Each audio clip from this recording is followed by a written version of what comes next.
on his way. Devil is on his way. Devil is on his way, motherfucker. The devil gonna make you pay. Fall to your knees. Devil is on his way.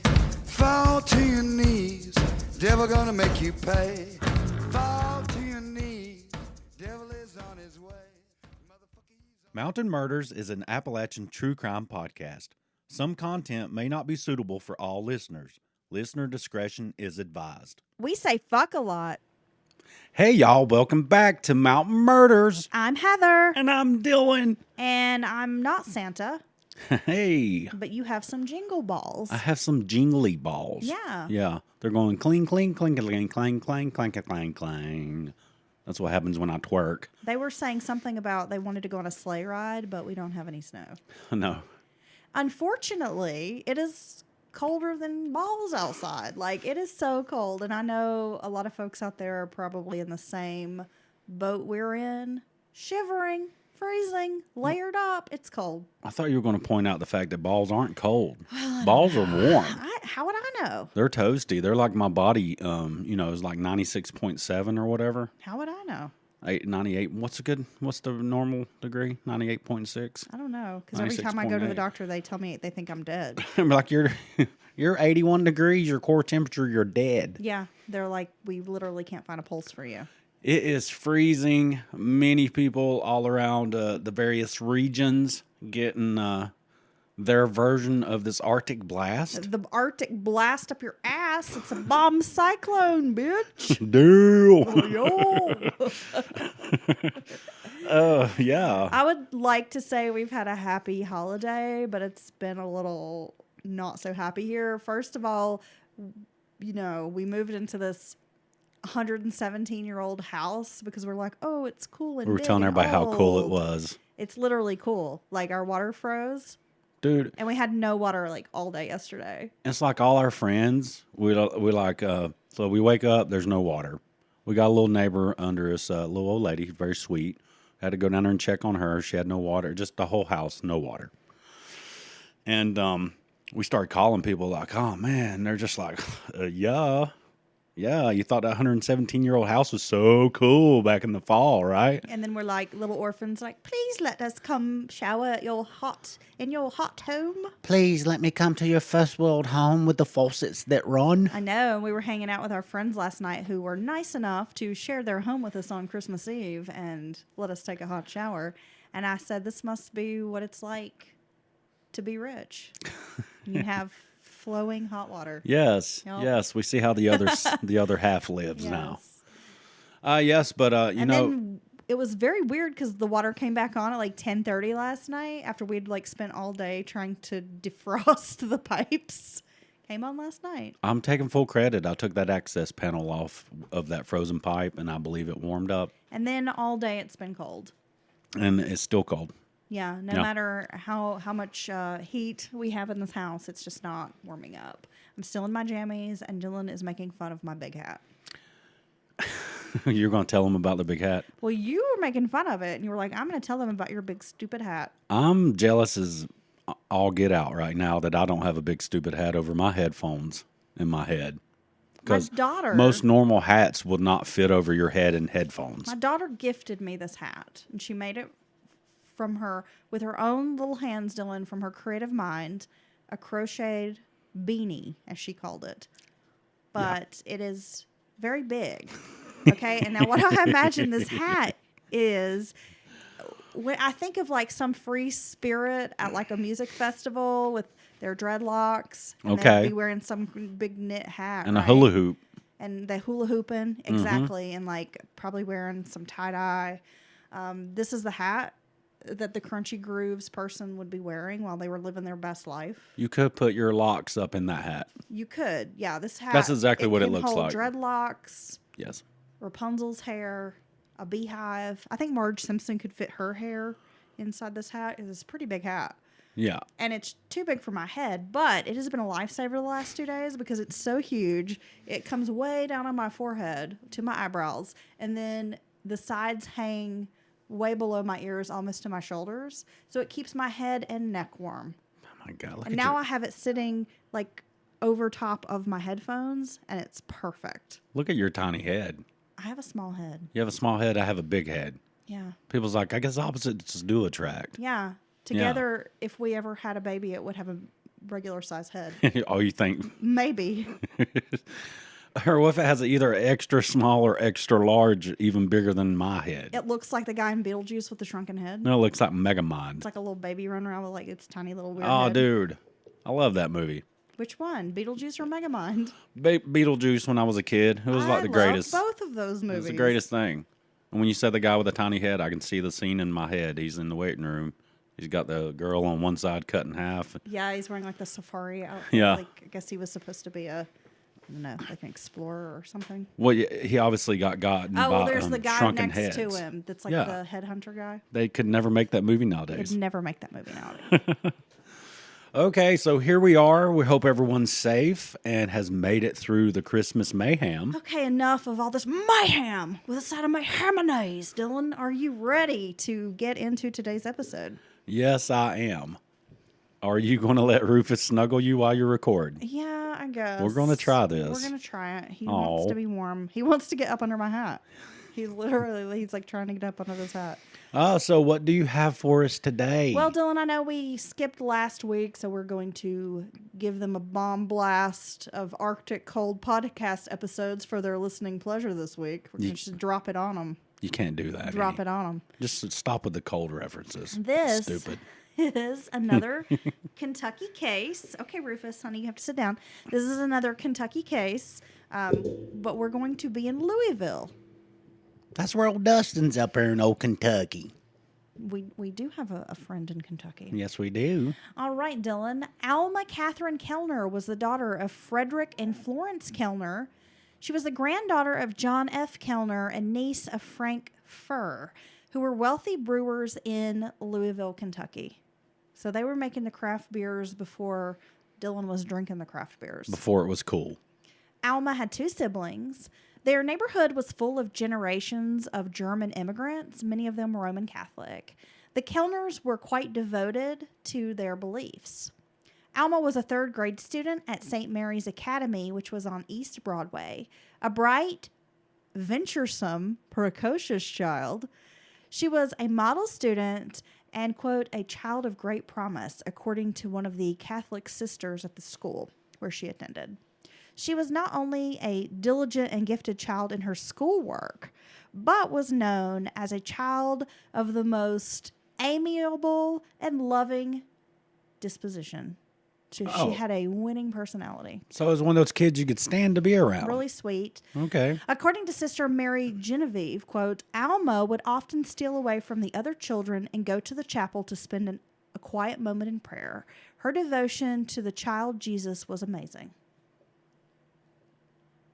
So as I mentioned, a very pious family, very devoted. Pious? Pious. Nice. These are folks who are at the church all the time.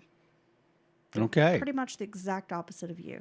These are like quality people, Dylan. Okay. So they're good people. Yeah. Okay, they're not like me then. Heathen. Heretic. On the morning of Wednesday, December 8th of 1909, 8-year-old Alma left her home at 507 East Broadway in Louisville to attend Mass at St. John's Catholic Church. The church was about 6 blocks from the Kellner household. Young Alma was very familiar with the route, as she had made the trip many times before. The church was so close, in fact, the spires were visible from the Kellner's home.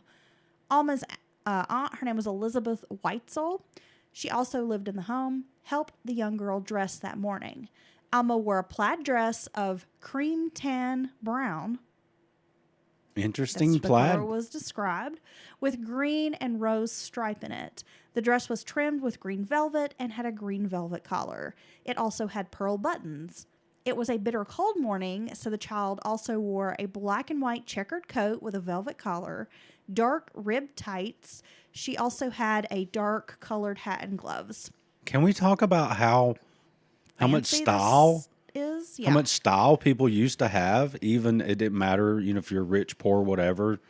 Well, I mean that matters to a degree, but you know what I mean. Even the poorest person had their nice clothes, and people just went out of their way to dress nice. Yeah, we've talked about that before. Yeah. On the pod, yep. That does not exist anymore. But she was wearing this little dark red hat they described as a very fashionable, trendy hat at the time. It was called a mushroom hat. Ah, much like your big hat you have on now. Yeah, I mean, I think, and I could be wrong, but I think sometimes those are also called like cloche hats. I may be saying that wrong. It's like CLOCHE, and they do have that kind of mushroomed shape. And they were popular around the turn of the century and even into like the 1920s. A lot of the like flapper girls would kind of wear those hats. Okay. You know? Yeah. So anyway, she's dressed all fancy, but her aunt made her wear her old shoes. And she did not send Alma out in her brand new ones because she thought, this is a little girl going to church, but she's also a precocious kid, could be splashing in some puddles, kicking up some dirt.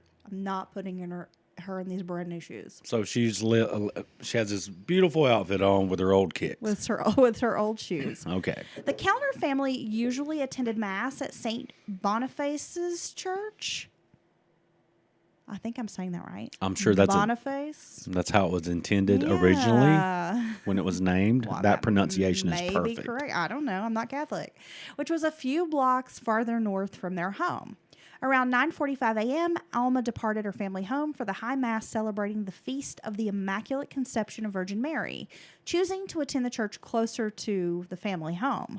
Alma's mother and aunt had already attended Mass earlier in the morning at the other church.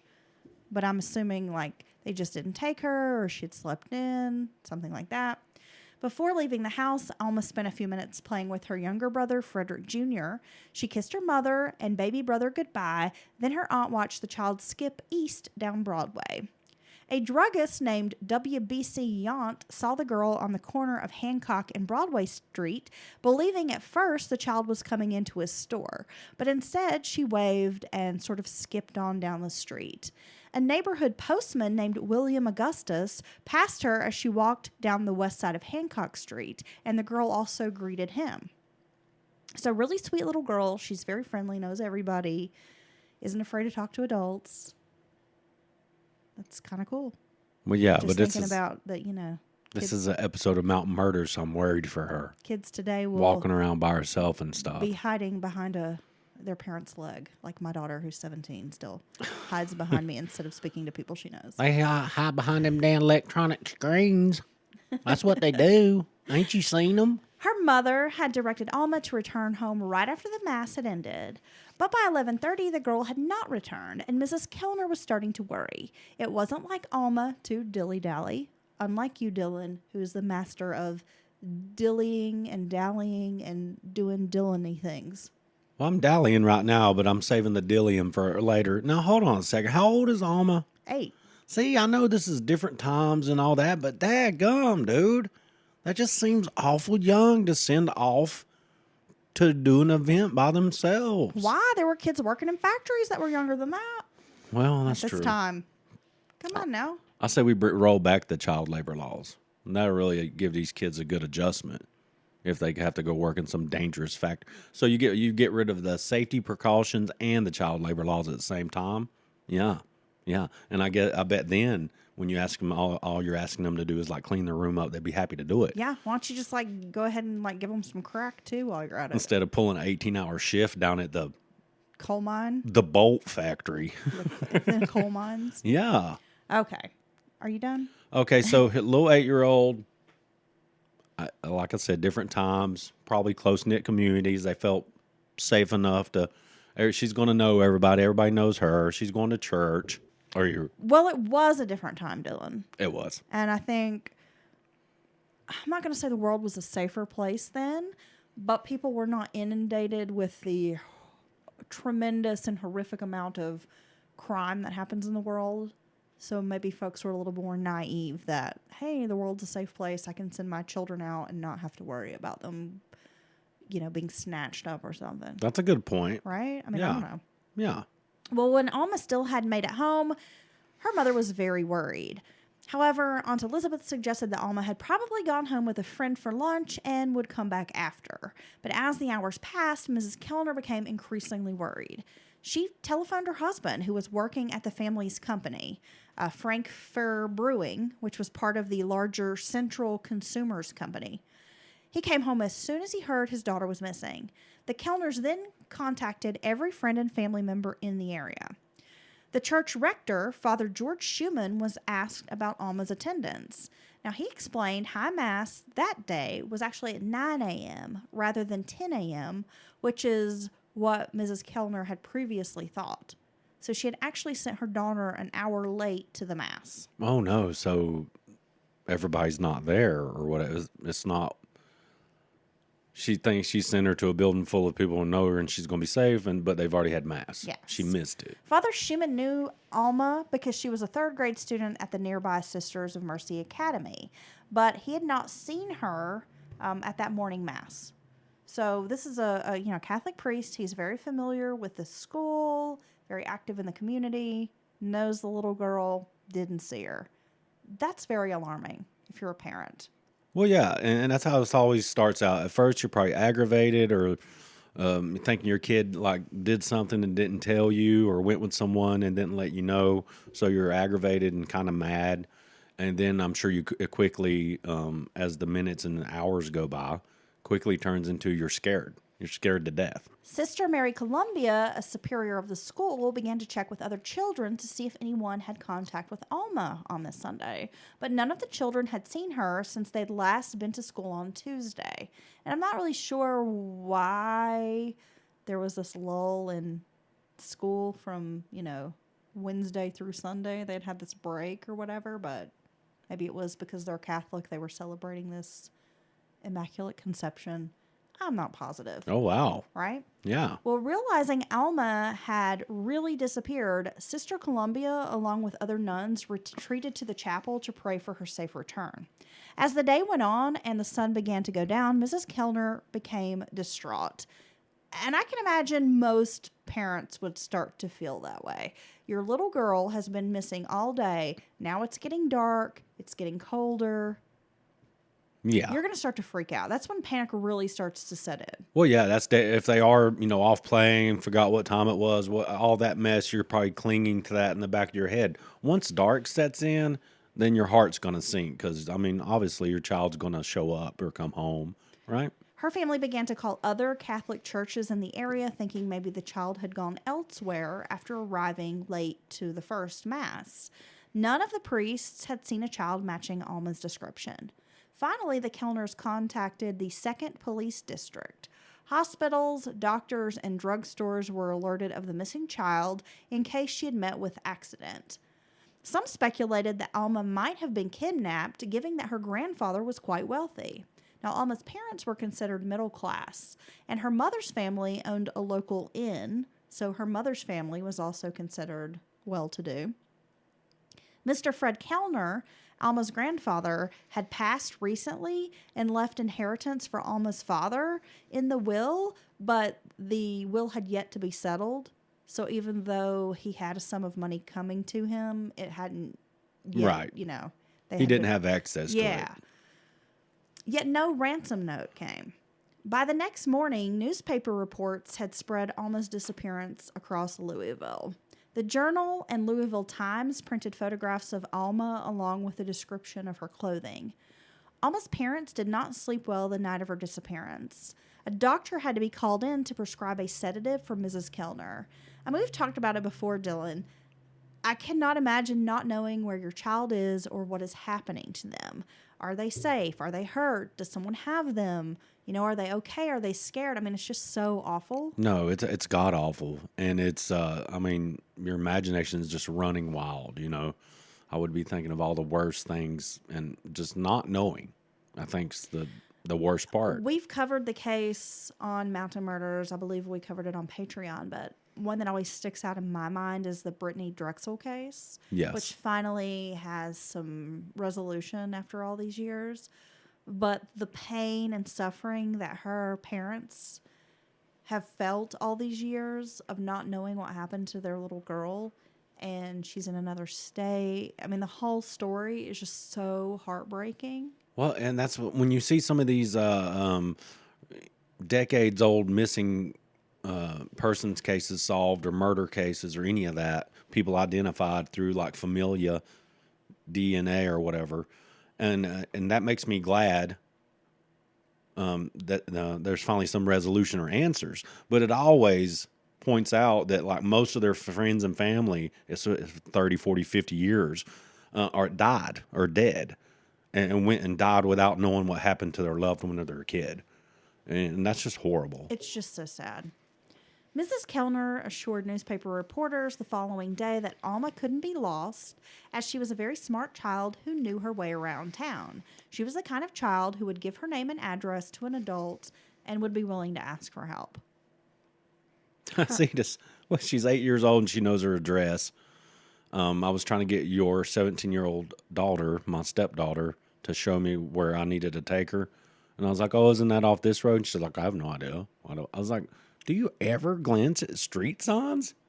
I mean, seriously. I know she always asks me what the mailing address is here. God love it. Girlfriend.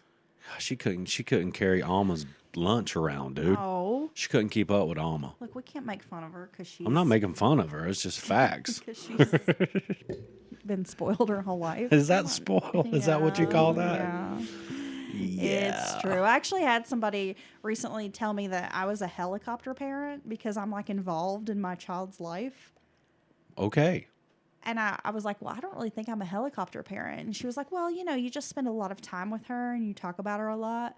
And this person went on to tell me like, well, I have 5 kids and I'm a single mom and I work and I just don't have time to hover over my kids. So they pretty much just do whatever they want. And I was thinking, okay, but see, I don't think being a parent who has rules and expectations and makes it a priority to like be at home and make dinner and go to art shows and that kind of thing makes me like a helicopter parent, No. Right? I think it just makes me like That's a regular parent. But it kind of it just struck me a little odd. Of course, the source, I consider the source now, but it did sort of strike me as odd that someone would consider that a helicopter parent. Yeah, that's not the definition. And then they went of on that. to tell me like they allowed their child to drop out of school and get their GED and stuff because it was just what their kid wanted to do and it was easier. But then I started thinking like, okay, so am I a helicopter parent? But then I'm thinking, or are you just like not a parent who's involved? I don't know. It was just a weird conversation. So anyway, we've got Alma here, smart child. Could find her way around if she needed to, wouldn't be afraid to ask an adult for help. Plus, as I mentioned before, Alma's from this neighborhood and she knows many of these adults, the store owners, the druggist, the mailman. So she's a kid that in this neighborhood probably knows everybody. Well, and then that's why they were comfortable with her walking, going to mass by herself because she's kind of knows people. She's kind of street smart, it sounds like, can handle herself as far as she may even have a switchblade for all we know. Yeah, maybe a boot knife. Her mother was certain someone had taken Alma. The girl walked to church and school alone every day, with school being a pretty good distance away from the family home. And she managed to get there and back every day with no issue. That's still wild to me. I mean, it really is. But I mean, think about it. Dylan, our grandparents did that stuff. Yeah. They would be it's like true. 5 and would walk like 6 miles to school and back alone. Uphill both ways. Yeah, in the snow. Yeah. The Louisville police were also baffled. Search efforts began as soon as they received news of this missing child.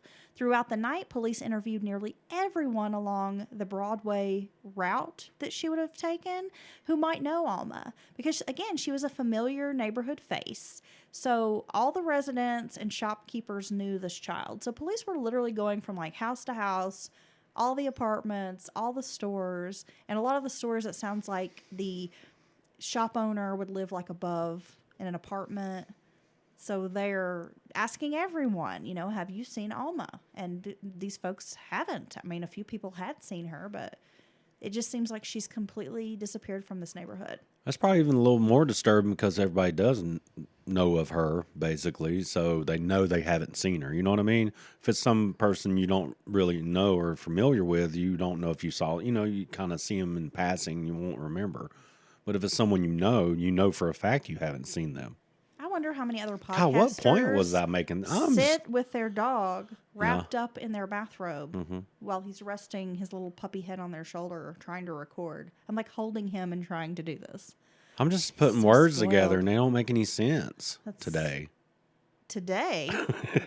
Today? Wait, is that what happens when I podcast? This is like every waking moment of your life. So you haven't even noticed anything different. Today. Although Louisville was a highly populated city at the time, crimes like this were still unusual. A few witnesses came forward to report having seen a child fitting Alma's description, including a barber who claimed he saw two women putting a little girl in a wagon, and another man who said that a little girl had asked for directions. Fred Kellner didn't have the means to pay a ransom. Again, I mean, they're like middle class, but they don't have big money. Right. And it was assumed that some of his wealthier relatives might put up reward money or offer something. However, after a visit with his stepmother, funds were denied. What the hell? Fred and Florence were hopeful that Alma would return soon and that no ransom money would be needed. So his father died recently. He's getting an inheritance, but his stepmother, who has control of this fortune, refuses to give any financial help to find this kid. Wow. That is strange to me. Well, you never know. He might have been an asshole to her. You know, he could have Maybe. been mean to her. It's not always automatically on the other person. He could have been just totally horrible to her. Maybe, but I would still feel compelled to help a child. Would you, Heather? Or maybe the Yes. little child done been mean to her. It was like, look, it's like one of those deals like in the movie, like everybody thinks the child's sweet. Like the bad seed. But but every time she looks at him, the kid's like taking her finger across her neck, like, you're going to die, bitch. And then she'd be like, what did you say to me? And she freaks out. And she's like, oh, she's scaring me, Mommy. You see how that could Terrible. work? This little girl is a victim in our story. What is wrong with you? Oh. Again, Dylan trying to make a point, but that has no point. Minnie Kellner, Alma's 9-year-old sister, was brought home from the Sacred Heart Academy to shield news of Alma. So it sounds like this 9-year-old sister was at a boarding school kind of situation. God, we need more of those. Then they sent her to a grandmother where she could continue to be sheltered because they didn't want her to know what was happening with her sister. The night that Chief Major Ridge was suspicious, that night, the first night she had gone missing, Chief Major Ridge was suspicious about Mr. Kellner. Mr. Kellner had seemed calm and collected in the face of this tragedy and was not very forthcoming with facts. Okay. So, police chief thinks that's strange. There was talk of dragging Beargrass Creek, which was nearby. Officers within 200 miles were informed to be on high alert. Boats at the Ohio River Dwarf were searched for a child or signs of a child. Frank Furr, the Kellner's wealthy cousin, offered his big red touring car to be used for search of the city, and he will eventually become the family's official spokesman. Oh, okay. By Thursday night, all the family members, friends, employees, and former servants had been questioned and provided sufficient alibis. While there had been family abductions, Louisville had never had a real sensational kidnapping case. A former servant named Katie Martin had given information to Mrs. Kellner about two people, a woman and a man dressed as a woman, who wanted to meet with the parents. However, she later denied being a part of this meeting or trying to set up this meeting. So she's acting like she don't know anything about it. Martin had spoken to several reporters revealing this information, but then gave conflicting stories in the following days. So would that make you suspicious of this woman, or do you think she's just trying to insert herself? Well, anytime someone gives conflicting stories or accounts that keep evolving or changing, that's going to give me pause. But it sounds to me like it's someone just trying to insert themselves in the case. A man named Fontana, who owned a local saloon, his sister was actually Alma's godmother, reported that his niece, Bessie Gatto, was accosted by a man in a buggy who offered her a ride to school, the same school that Alma attended, but she was able to run away from him. Okay, now that might pique my interest. At the mention of a reward, strangers started coming out of the woodwork. Men offering theories, particular tracking skills, like Liam Neeson starts calling the family up. This is true. Even psychics started reaching out with information. See, that's the double-edged sword of the reward. You know, you obviously put it forth hoping to get, pertinent information that, helps you find someone or get answers or whatever. But now you got that monetary, that big chunk of change, and people just come out of the woodwork. And you almost end up with too many tips. And that's what happens a lot of times. A child medium from Indiana named Frida Rinke, who What? had local fame, said she could provide no information on Alma's disappearance.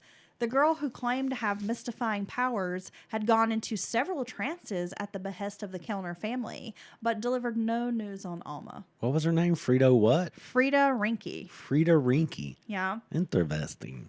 By December 17th, law enforcement sent public works employees to trample through the sewers near the church and to drag nearby basins. The drains all led to the Ohio River, but there had been heavy rains in the days following her disappearance, which could have washed the body into the river. Police had 20 theories, 200 clues, and 1,000 tips, but all led to bloomers, as the police captain said. What? Which I guess bloomers is like, nothing. A whole lot of nothing. Damn, I've never heard that turn of phrase. It all led to bloomers? Yeah. I've never heard that either. Well, yeah, let's get bloomered up, guys. Yeah. Alma's father had completely wilted under stress by now and had taken to bed rest, while Mrs. Kellner seemingly snapped out of her depression and was sort of bearing up to help. So it's almost like they've switched roles. Without a doubt, the family suffered a sad Christmas. 1909 faded into 1910, and the disappearance of Alma began to fade from residents' minds. It was on January 14th of 1910 that a janitor named Joseph Windling abruptly abandoned his job at the St. John's Church, leaving his wife Magdalena behind. Neither his wife nor Father Schumann found the disappearance to be anything to worry about at the time because he had a history of unreliability. Just a history of disappearing. Yes. I wish I was the doctor would make me have to take like bed rest for a couple of weeks. No, you don't. Doesn't that sound nice? You're on bed rest every time you have an 8-day break. That's so not I true. don't know what you're talking about. That's not true. It's absolutely true. I'm going to get some bed rest as soon as we get done with this. I know you're like in this horrible habit of staying up all night and then wanting to sleep all day. You said that I was trying to sneak a nap. That's what you said I've been trying to do all day. Oh, it's true. And all I want to do is cuddle you where it's warm. That's not true. You That just is- want to take a nap. Well, I mean, if and you're we- trying to manipulate me into going to bed and like watching a movie or something, and you're going to be out in 5 minutes. Not You're going to be true. snoring, Nah, true. and then I'm just going to be like, what the fuck? And then I'll just be like, what happened?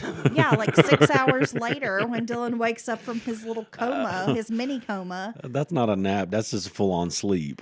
That's what you do. I don't nap good. He'll go to sleep and then he'll wake up tomorrow at like 4 p.m. and be like, well, that was a really nice nap. You got any snacks? Yeah, exactly. Wake up like wanting me to cook dinner or something. Okay, so it sounds like the community's completely involved, even though they sound overwhelmed. The authorities are trying everything, thinking of every angle that could possibly be, right? Yeah, I think so. On April 15th of 1910, an article was published on the front page of the Courier Journal declaring that a gang of, and I use this term, though it is outdated, Are you going to say a ruffians? gang of gypsies Oh, had kidnapped Alma Hey. and taken her to L.A. A detective had been assigned to the case and was in L.A. trying to find this like roving band in like a wagon? of wagoneers, yes, who reportedly had a little blonde child in the wagon with them. Right. Yeah, which would stand out because typically the Roma gypsies would be dark-headed. So the little blonde child would stand out. You think there was tramps and thieves with them as well? Yes, I do. Okay, gypsies, tramps, and thieves. Born in the back of a show. Okay, anyway. I don't think Cher can make that song anymore nowadays. It wasn't until the afternoon of May 30th, 1910, that Alma Kellner was found only a few hundred feet away from where she was last seen. Now, this is where the story takes a weird turn. Well, I'm surprised that okay, they're searching very hard, so I'm surprised it took this long to find her and her not very far away from her. Well, you'll Okay. understand when we get into the See, film. I just knew. But it's just it's a very peculiar and it's really fucking sad. This bright, beautiful child. I just don't understand how people can harm children like that. I don't get it. Richard Baxter Sweet was tasked by his employer, Haller and Zinder, to pump out water that had been collected in the cellar of an old school building on the church's property. This is the St. John's Church. The building was directly across from St. John's Rectory. Sweet was assigned to the dirty work of emptying out the space so someone, like a plumber, could come in and make a repair. Yeah, it sounds to me like you might have like a sump pump issue. Yes. A lot of these subterranean That's structures. exactly what I was thinking is a yeah. sump pump issue. Yeah, that seems to be like big up north and stuff. Like people have sump pumps in their basement and stuff. Well, he began the work on Saturday of pumping out the cellar, then returned Monday to finish the job. Once the water had gone down enough to locate the leak around 9:30 a.m., he found a sub-cellar that was also filled with water. As he placed his shovel into the corner of the cellar under the street, a foul odor was released. He found a roll of old carpet and then a tiny shoe in the rubbish and debris. He pulled out the carpet and made a terrifying discovery. A child's skeleton was rolled up in this rug. Oh my God. Horrible. Sweet climbed up the ladder, running to the nearest phone where he contacted police. After examining the body, the remains were placed in a basket, then lifted to the surface. The undertaker, L.D. Box, received the body a few blocks away on Chestnut Street. The coroner followed.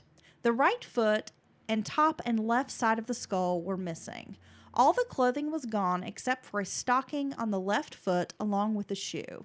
During the 5-hour exam, it was determined more bones were missing. However, the coroner decided that the victim had been murdered in a, quote, most brutal and inhumane manner. Bones in the right leg were broken between the knee and ankle. All the ribs on one side shattered and the skull crushed. Some of the bones appeared charred as though the killer had tried to burn the body. The coroner did not discount that quicklime may have been used to speed up the body's decomposition. A great deal of soil and debris was removed in buckets near where the body was found. More identical carpets, matching the one that had already been located, was also discovered in the rubbish. Wendling's clothing, which had been left behind, was examined. Now, do you remember Joseph Wendling is a janitor who just up and left? Yeah. Just up and skipped town. Yeah, quit his job, just walked up and gone. Right. So when law enforcement is involved, they find this body. Then, of course, the priest is involved. You get all these folks in there. They decide to check his things. And they found some clothing, that had been left behind.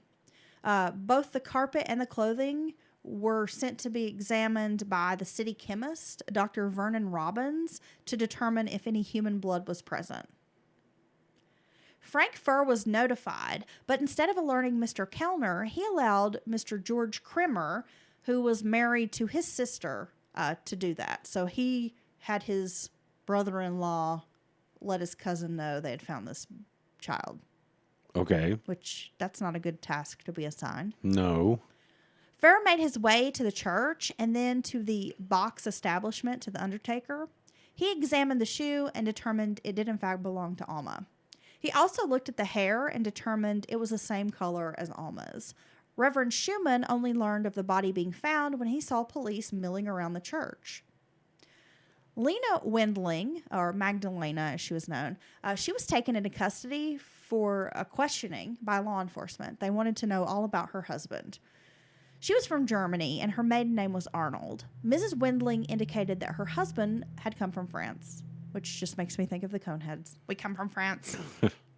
The pair had married in California and had come to Kentucky because her brother, Alloy Arnold, Alloy had Interesting. already lived in Louisville. So they joined her brother in this town. Mrs. Windling, who had lived at the rectory for 6 months, had no previous knowledge of the subcellar. She said that her husband was 27 years old. She was 42. So there was quite an age difference between the two of the husband and the wife. Yeah, that's pretty good difference right there, right? She had not reported him missing on the 14th of January because of his history of quitting jobs without notice and I guess leaving her. Mrs. Windling did acknowledge that her husband disappeared at the same time Father Schumann was notified about Alma's disappearance, that it kind of coincided with the same, it seemed soon after. Mr. Joseph Windling had a criminal history for, quote, fooling with girls at Bryant and Stratton College, which was a women's business school in Louisville, and he had even been fined in police court for, I'm assuming, maybe harassing these college women. I was going to say, is that what he was charged with? Fooling with the girls? Yeah. Okay. But, I mean, the way it sounded, I think that maybe he was harassing them. Yeah. Yeah. So something bad enough to have to be in, bring authorities in or report it, right? A search of the rectory apartment revealed that Mr. Windling's clothing had some stains. A hat which the wife had said that she had thrown away was discovered, and it did have some stains on it. Now, I'm not really sure how they came to conclude that maybe he could be a suspect, other than they found out there's a janitor who went missing, and he was likely the one who knew about this cellar and the subcellar. Well, And we're going to get to a little bit of that here in a minute, but I just kind of wanted to clarify, that they just sort of put 2 and 2 together. Well, anytime you would investigate any case, I'm sure if someone just disappears, quits their job, and people say that they hadn't been talking about moving or anything, and they're just gone, that's got to stand out for you. You got to remember that person. I wonder if this is just coincidence or did they have something to do with it? Well, inside the small, it's been described as an apartment, and then others describe it as just like a room in the rectory where this couple lived. They also found a small gold ring and a little pewter waist pin, which Mrs. Florence Kellner would identify as having belonged to her daughter. All of the clothing was sent for testing, as I mentioned, to the city chemist. Okay. Right? Yeah. Mrs. Windling pled with the Jefferson County jail matron because by this point, they are going to put her in jail.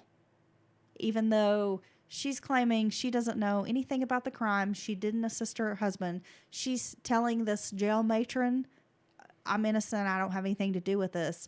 But they're still holding her in jail. Damn. That's pretty wild. Yeah. It was discovered that Joseph Windling had withdrawn about $190 from his wife's bank account without her consent. Keys were found under the child's body, which were available to Joseph Windling as they were usually hanging on a nail in the kitchen. Oh. So keys for this rectory were found rolled up in this carpet under her body. Father Schumann recalled nothing unusual about the day Alma disappeared, stating that he had last seen his employee Joseph Windling around noon when lunch was served on this day. On the night the child vanished, the room above the subcellar was used by members of the Young Ladies' Sodality, which was a social organization. The school building had not been used for educational purposes for many years, but they would use some of the rooms for meetings. There was a passageway that led to this room, but investigators did not feel that Alma had been killed in that particular room because the ladies would have seen evidence left behind. So they're having this meeting. If she had been killed in that room, there was likely blood stains or some evidence that would have been left behind. Yeah, because those injuries described that they could see in the skeleton there were horrific. So it would be a mess, definitely.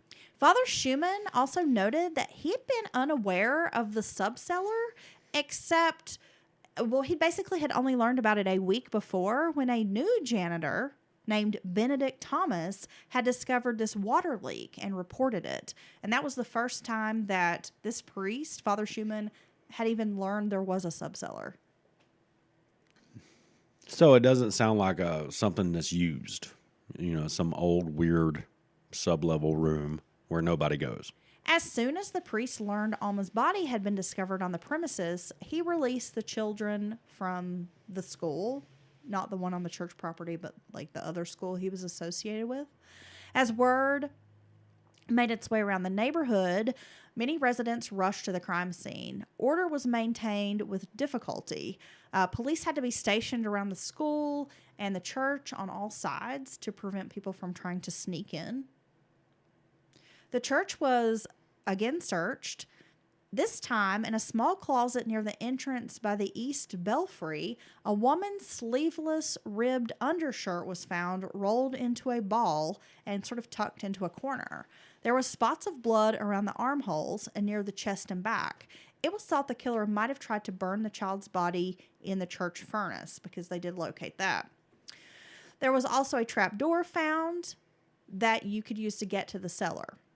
So a man named Richard Height, a city employee, was sent to examine the space. While he was rummaging through an ash pile, he noticed a little foot that rolled from like the ledge into a passageway. Okay. Yeah. The small foot was partially enclosed by a leather shoe. Under the trap door near the ledge was a lady's handkerchief, a glove, a feather, and a pearl bead. The body was likely hacked up there in the cellar with plans to burn the body in the furnace. But when that didn't work out, they theorized the body was removed via the cellar steps around the back of the parish residence and taken into the school building. Presumably, the existence of the subcellar was only known to a few people, mainly the janitors employed at the church. So he was well aware that no one knew about the subcellar, basically. Yeah, I mean, even the priest didn't know about the subcellar. The body was found in a scooped out location that was likely prepared for a corpse, as if someone had planned that they were going to bring someone here and kill them. And there was like this little space that had been dug out. It had been an old cistern at one point, and then the school had been built on top of it, this abandoned school building. Speaking for the family, Frank first said, quote, "I entertained the theory all along that the child had met with foul play, but in desperation, I clung to the kidnapping theory in order to buoy up the hopes of the family. When no one came forward and offered to negotiate with us to return the child for ransom, I felt sure she would not be found alive. But nevertheless, I hoped that our worst fears would not be realized." Now, it was speculated that Alma had been seized while inside the chapel, kneeling at the altar. A few nuns confirmed the child would often pray alone in the chapel. Then she was taken to the church's basement. A shoe was brought in by Mr. Kellner for comparison, and it was the same size as Alma's shoe. Also, there were no other children reported missing, and the decomposition would fit the time that had passed since Alma had disappeared. Now, given the nature of the hiding place, law enforcement officials agreed that the killer had to be familiar with the premises because, again, Dylan, the cellar area, especially the subcellar, was not known to many. Well, yeah, that's not something someone's going to stumble upon by accident. Frank Furr offered $1,000 for information leading to an arrest of the killer.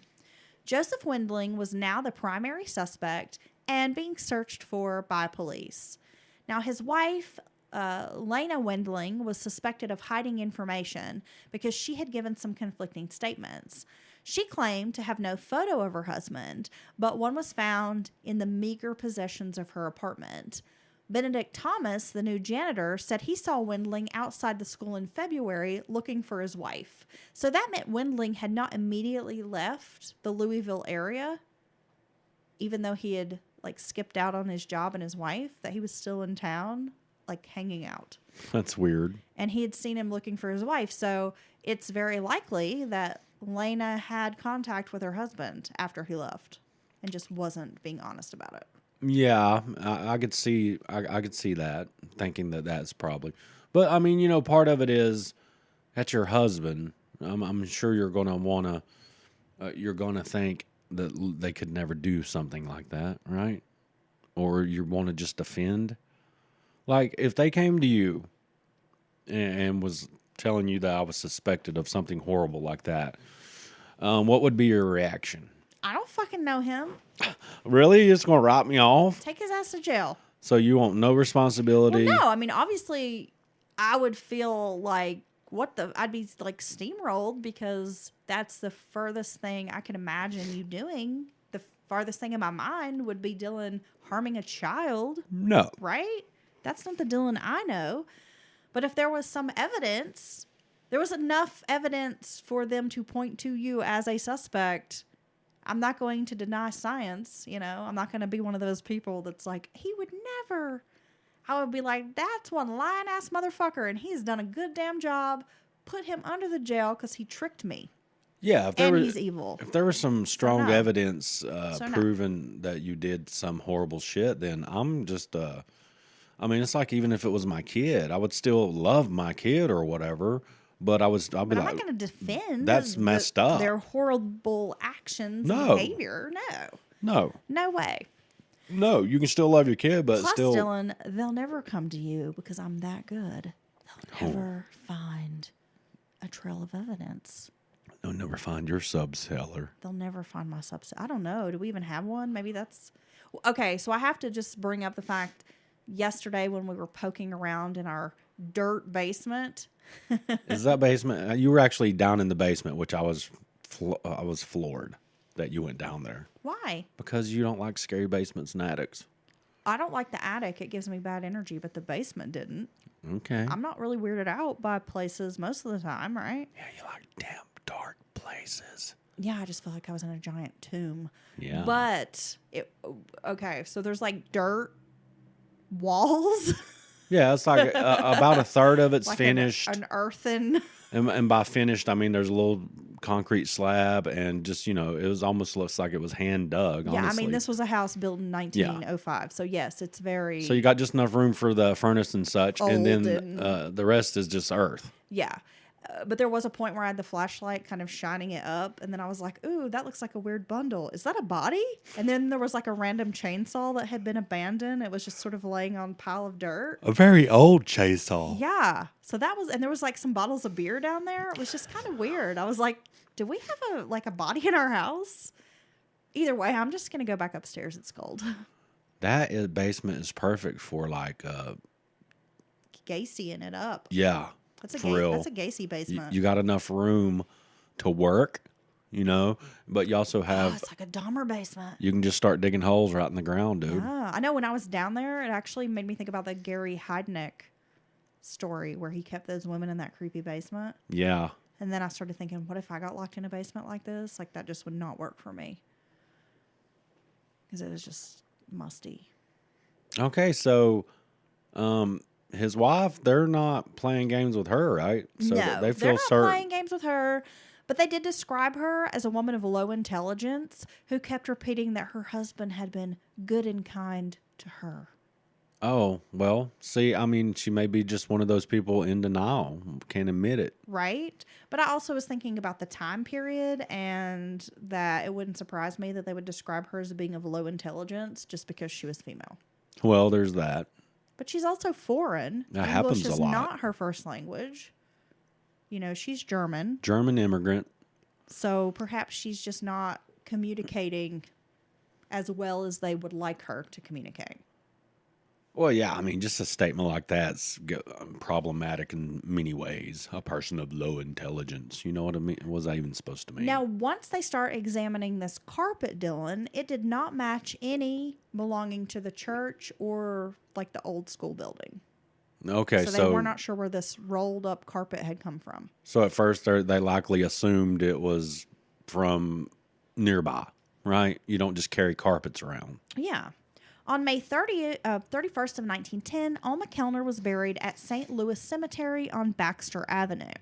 The burial was a quiet, simple affair with only 3 men in attendance. No religious services were held at that time. Alma's heartbroken parents had not recovered from the dreadful shock to be present at her funeral. That's terrible. or at her burial. They couldn't even stand to be at the funeral because they were so devastated. Yeah. Over the next few days, Louisville tried to make a case against this eventual suspect. So they're doing everything they can to collect evidence, interview folks, try to build a case. Rewards continued to accumulate with another $2,500 donated, which eventually was raised to $6,000. Organizations and regular citizens were collecting large and small amounts of money.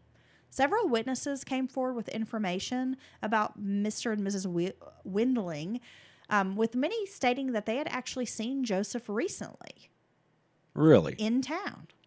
And although Mrs. Windling said her husband had no family in the United States, law enforcement believed that he did in fact have relatives in New Orleans. So police were asked to search there. They contacted police in New Orleans and they were like, hey, can you be on the lookout for this guy?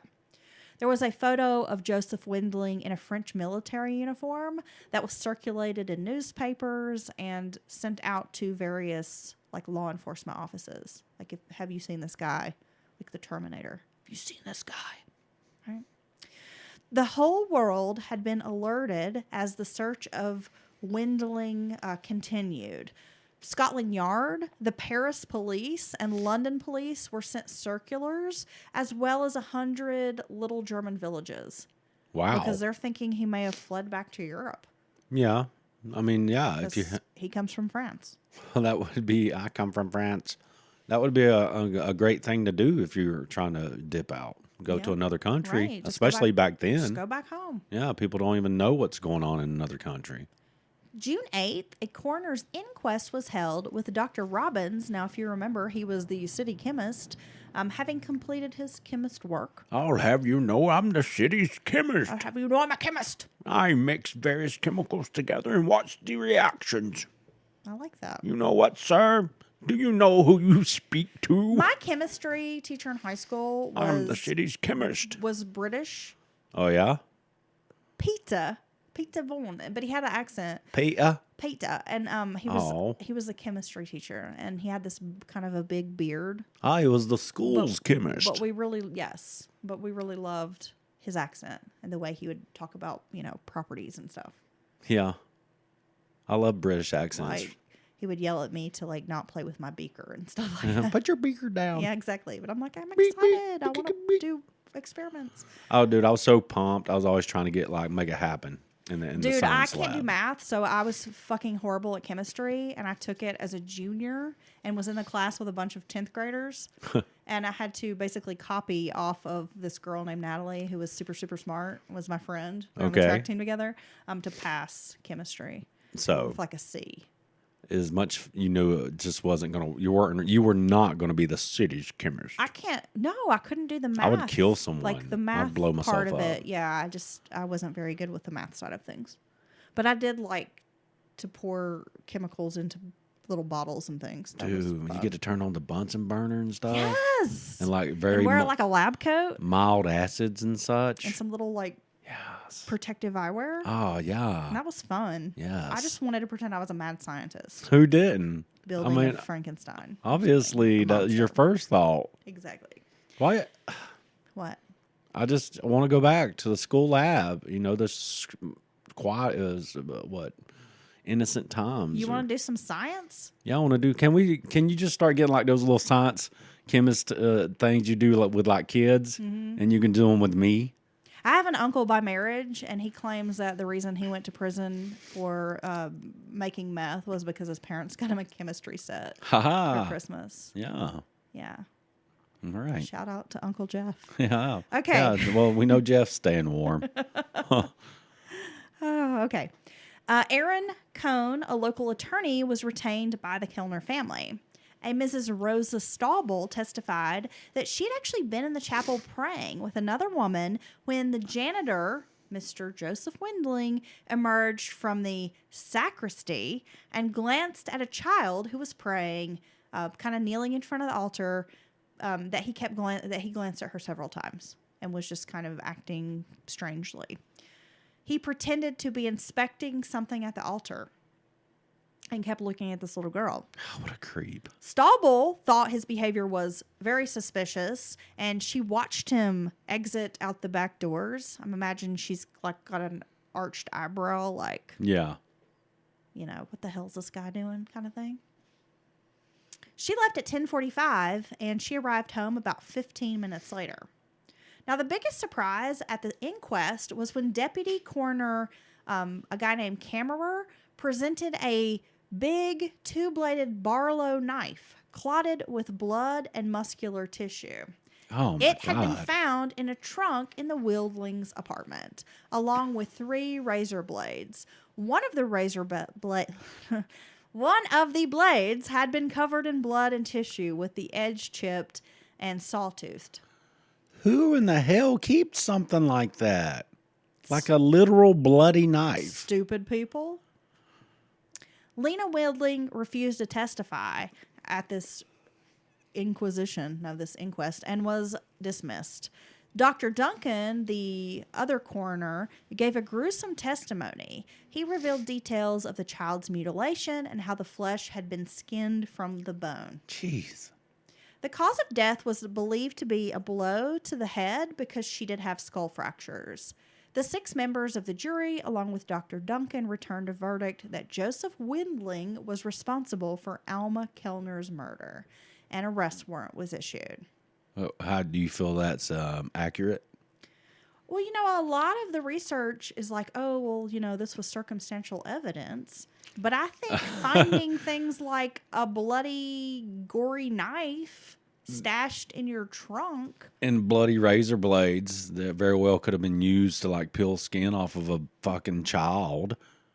And it's the child's remains are found in like the secret room that basically you're the only person that knew about.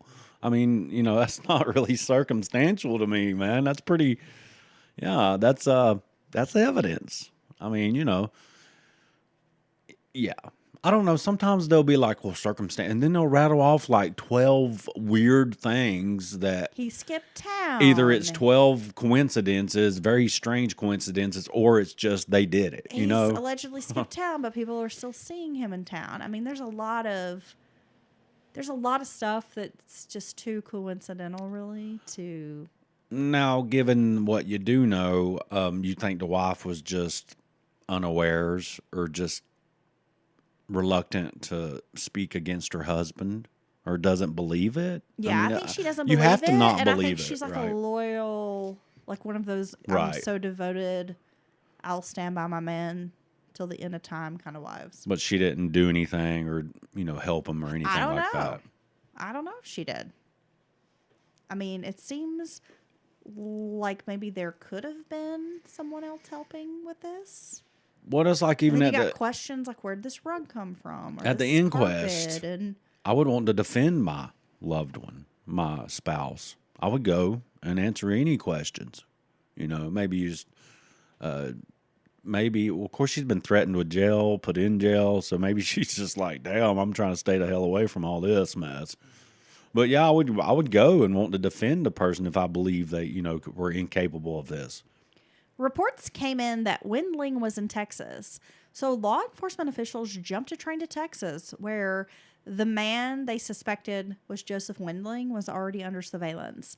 Texas officials had gotten a tip that Windling was working on a ranch near Houston. Another farmhand had turned over that information. Apparently they had maybe had some drinks, and Windling had made a confession to this farmhand. Yet they were unable to arrest Windling.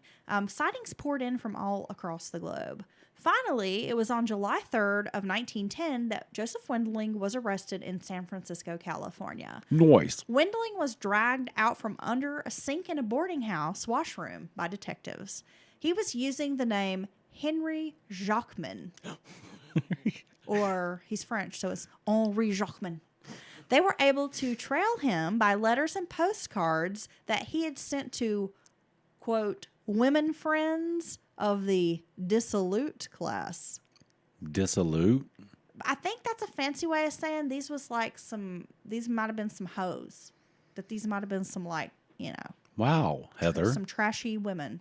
Oh, not sex workers. No, I just meant like some low class, you know. Oh, some skanks. Some skanks. Some skeezers. Yeah. Oh, yeah. You know? You know, that's all right. Some around the way girls. Some holla back girls. I don't know. What do we call them these days? Thoughts? These are some loose women. Isn't that a thought nowadays? Sure. Right? That hoe over there. They're trying to bust down. What does that mean? I don't know. It's something my kid says. Busting down? Yeah. Okay. There was a song and it was like bust down Tatiana or Somebody some the shit. other day I don't know. said that every generation, and I agree with this right quick, I'll say this, you have your own slang, Yeah, I the agree. young kids, but you only get a few words, right? You get a few words for your generation. Nowadays, there's just too many words. They're just you. Well, they just make up words that don't make sense. Like Yeah. at least our generation, like we had some words, but they kind of like fit into the conversation, or you didn't have to use a whole lot of brain power to understand what we were saying. No. You know? Yeah. Like when people were like, what's up? Yeah. You know, our parents could understand that what's up meant like, how's it going? Hello, how are you? Yes. Or, oh, like Bugs Bunny, what's Or up, like a dog? rad. That's rad. That's Yeah, so or cool. that's gnarly. Not yes. Right? Yeah. That's totally they- tubular.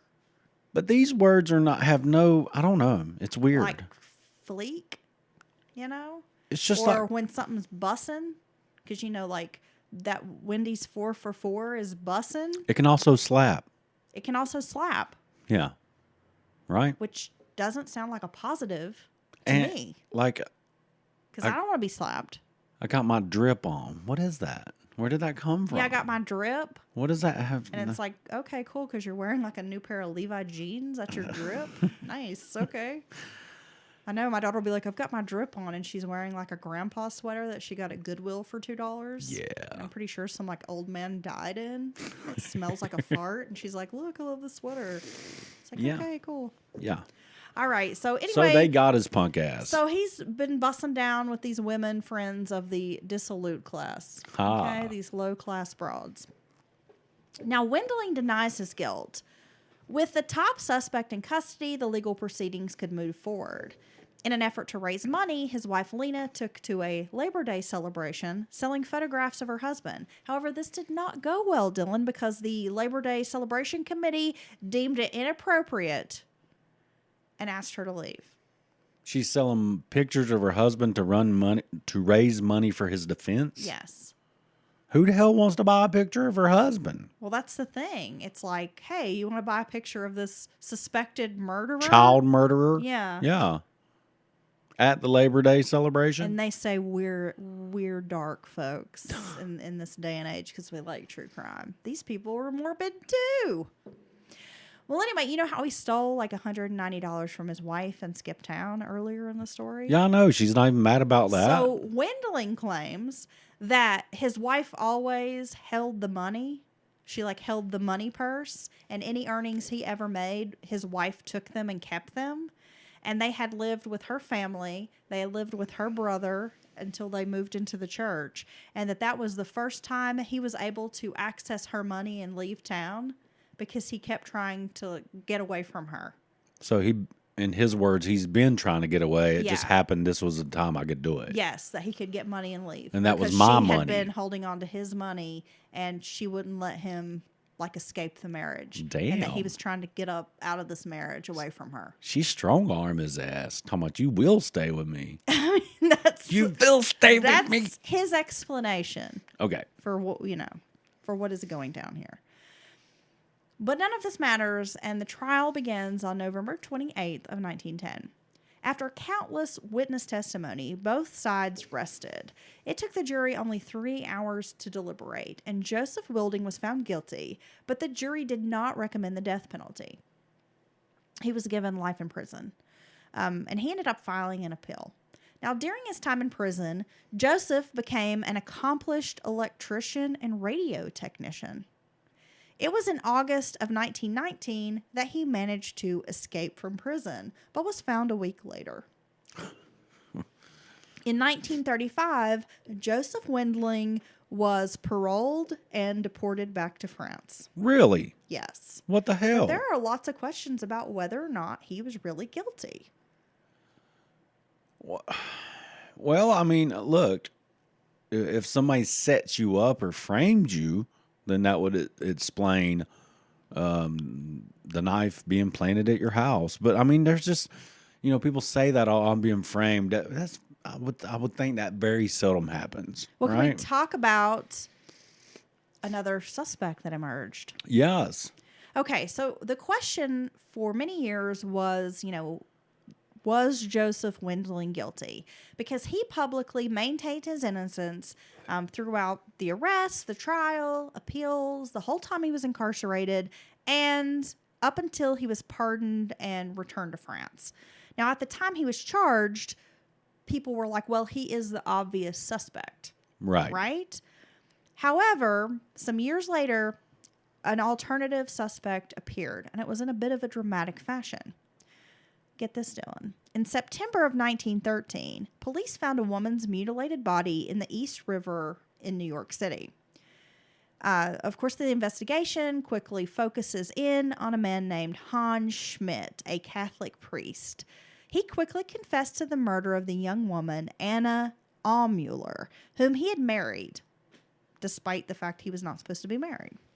It was learned and then publicized in Louisville that from the summer of 1909 until April of 1910, Father Schmidt, who was a German national, had resided with Father Henry Westerman, the pastor of the Church of the Immaculate Conception, which was located at 8th and Grayson Streets. He had been sent to the parish by Bishop McCloskey to improve his English in order to take on a role as like an active priest in the United States. So the New York murder was a bit telling because Schmidt confessed to slitting his young bride's throat, cutting her into 9 pieces, bundling up the parts into 5 packages, and dumping them into the water from a ferry boat. In his confession, he claimed that he was commanded to sacrifice her to his patron saint, Saint Elizabeth of Hungary. Okay. That's not that's not mentally unstable. He drank some of her blood to consummate the sacrifice. At the time of the murder, the couple had been married for maybe about 6 months. They had obtained a marriage license, and Schmidt had performed the ceremony himself. I'm not sure that's legal. I don't think that's a real marriage license. It's like drawn in crayon and shit. What the hell? A few weeks later, Schmidt was still professing his guilt and expressing willingness to die in the electric chair. He also declared that if he could convince the Louisville authorities that he was guilty of the murder of little Alma Kellner, who met her death while he was connected with the St. John's Church in that city, he would gladly confess that crime and thus save Joseph Wendling, the former school janitor, who is now serving a life term at Frankfurt for the murder. But in other interviews, he maintained his innocence in that murder, stating that if he had done it, he would gladly confess it. Okay. Makes sense. Yeah. Not really. So you have a guy who killed his wife, his bride, right? In Yes. horrible, horrible fashion. Now saying that he tell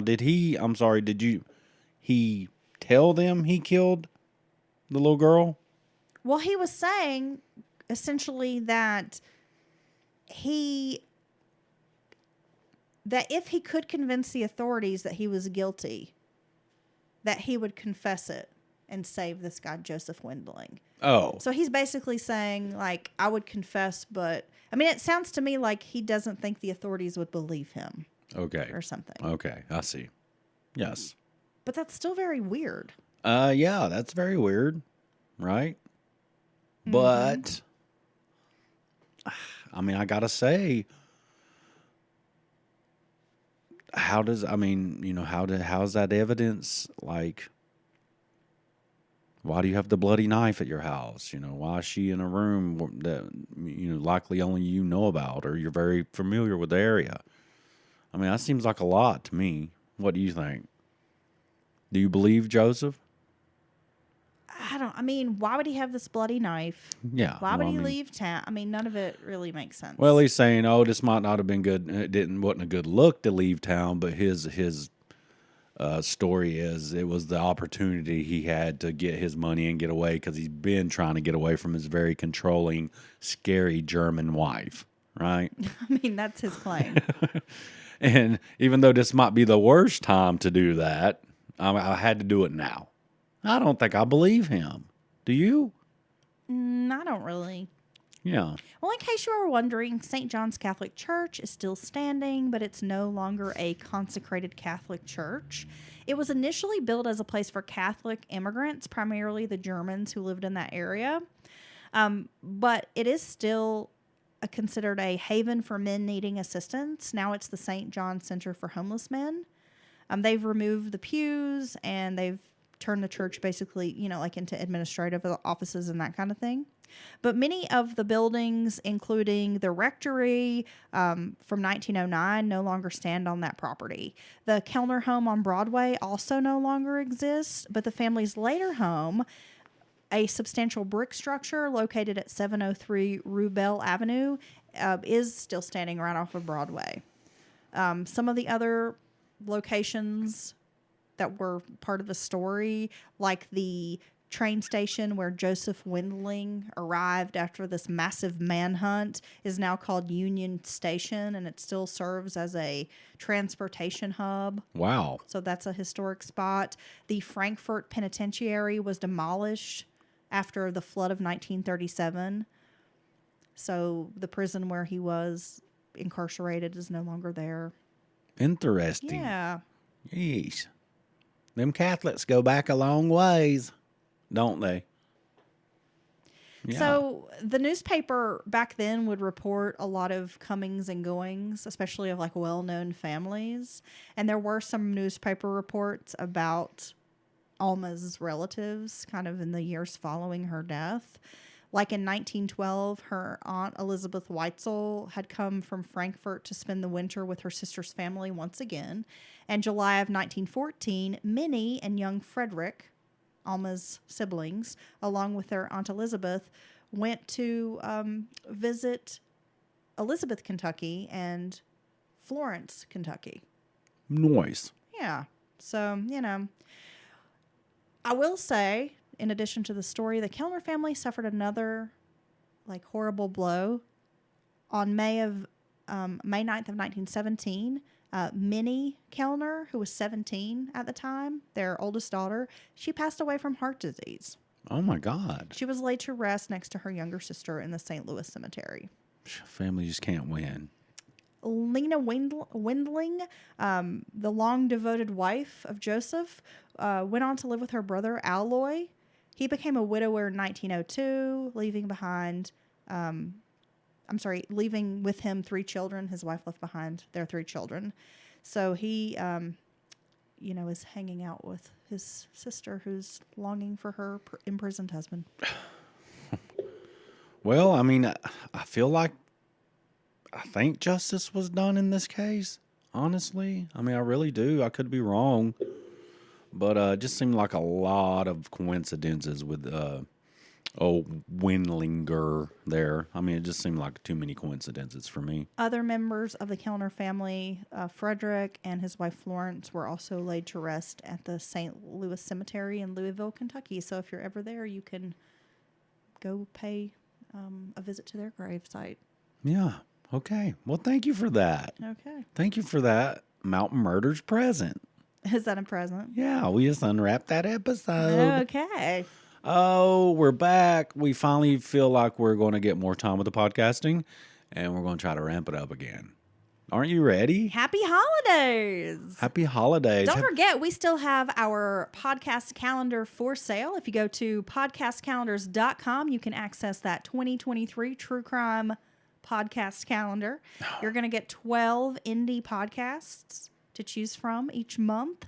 You're going to have a lot of new material to listen to if you check out the podcasts that are associated with the calendar. And if you use our promo code, Mountain Murders, you get $5 off. And I can't wait to get our calendar because I'm going to listen to every one of them. Well, here's the thing, Dylan. I know a lot of y'all got a little cash for Christmas, right? Uh-oh. And you're going to spoil yourselves. You're like, self-care, I'm going to splurge. I'm going to get myself a to me from me present. And you love true crime. Yeah. And you need to know what fucking day it is. So Yeah. why would you not get a true crime podcast calendar? And you can be like that. Did you know on such and such day this and that happened today in Exactly. true Yeah, there's crime? a lot of cool, Yeah. interesting facts. And if you're having a calendar wars with a coworker at work, this is going to be the knockout blow. Because even cute kittens can't compete with these indie podcasts on this calendar. It's true. It's true. True that. True True that. that. Email us, mountainmurderspodcast@gmail.com. If you want to compliment us, you have a little hate mail. Maybe you have a listener story you'd like to send on, because I would like to get a great listener story episode out there. Now we got some good spooky tales floating about, so send those to us. Man, that last listener story episode was so It good. was kicking. It It slapped. It slapped and then it bust, right? Yeah. Is it busted? What is it? It busted down. It Yeah. busts down. I don't know. Yeah. Okay. All righty. All right. Till next time. Stay frothy.